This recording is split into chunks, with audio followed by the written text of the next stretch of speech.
एक छोटा सा गांव, धूप से चमकती मिट्टी की गलियां, हवा में आमों की मीठी खुशबू। गांव के कोने में एक बूढ़ा आदमी हाजी साहब अपने हाथों से तोलते हुए आम बेच रहा है। पसीना बह रहा है, लेकिन चेहरे पर सुकून है। वो अपनी बेटी पर गर्व करता है, जो शहर में पुलिस अफसर बन गई है।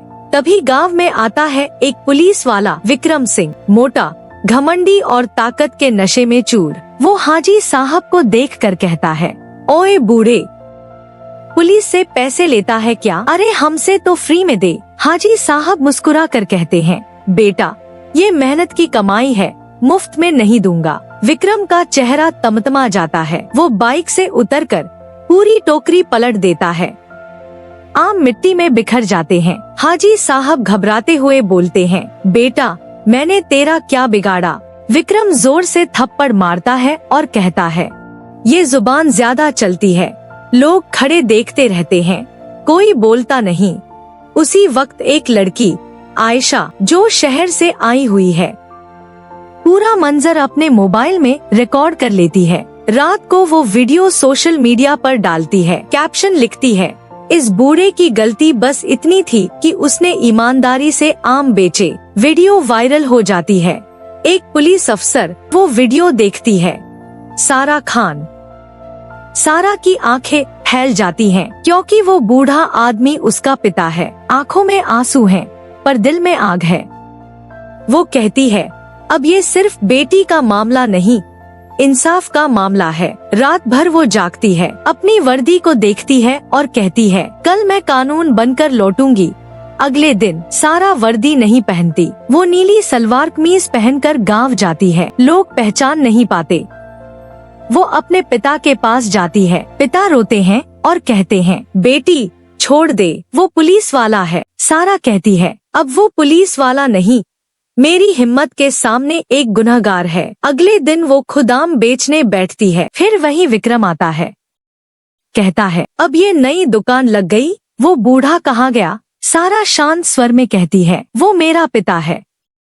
विक्रम हंसता है और कहता है, अच्छा तो तुम भी वही अकड़ दिखाओगी? वो फिर आम गिरा देता है और कहता है, 2 पैसे की औकात है तुम्हारी? सारा बस उसे देखती रहती है, फिर धीरे से उठती है और वहाँ से चली जाती है। अगले दिन वो पीली सलवार कमीज पहनकर पुलिस स्टेशन पहुँचती है। अभी भी वर्दी नहीं पहनी।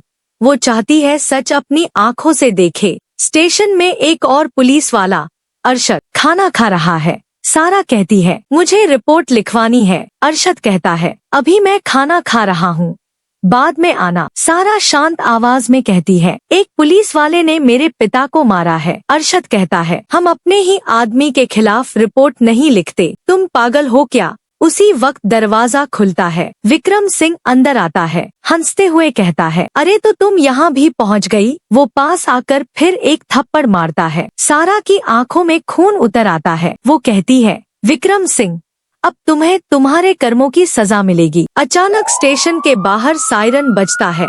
गाड़ियाँ रुकती है, दरवाजा खुलता है। अंदर आती है सारा खान, अब अपनी पुलिस वर्दी में। साथ में एसपी और डीएसपी भी हैं। सारा के चेहरे पर सख्ती है।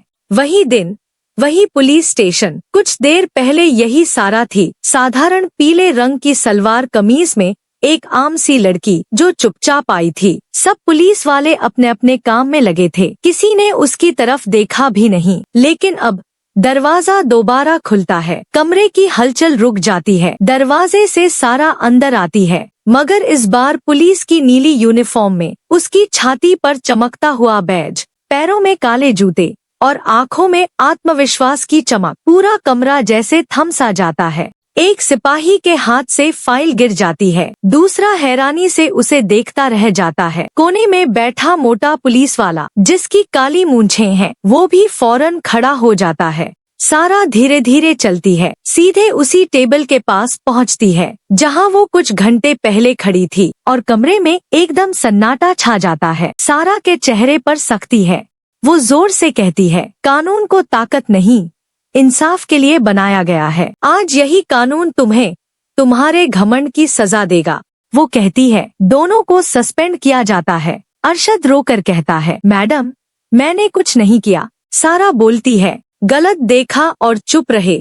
ये भी गुनाह है। वो विक्रम की ओर देखती है। तुमने मेरे पिता को नहीं, इंसानियत को मारा था। अब कानून तुम्हारा चेहरा देखेगा हर दिन। विक्रम घुटनों पर गिर जाता है, रोते हुए कहता है, मैडम माफ कर दो। सारा मुंह फेर कर चली जाती है। बाहर उसके पिता खड़े होते हैं, आसमान की ओर देखते हैं और कहते हैं, जब बेटियां इंसाफ बनती हैं, तो जालिम खुद झुक जाते हैं। ये कहानी हर उस बेटी के नाम जो अपने पिता की इज्जत के लिए खड़ी हो जाती है, क्योंकि वर्दी सिर्फ ताकत नहीं, जिम्मेदारी और इंसाफ की निशानी है।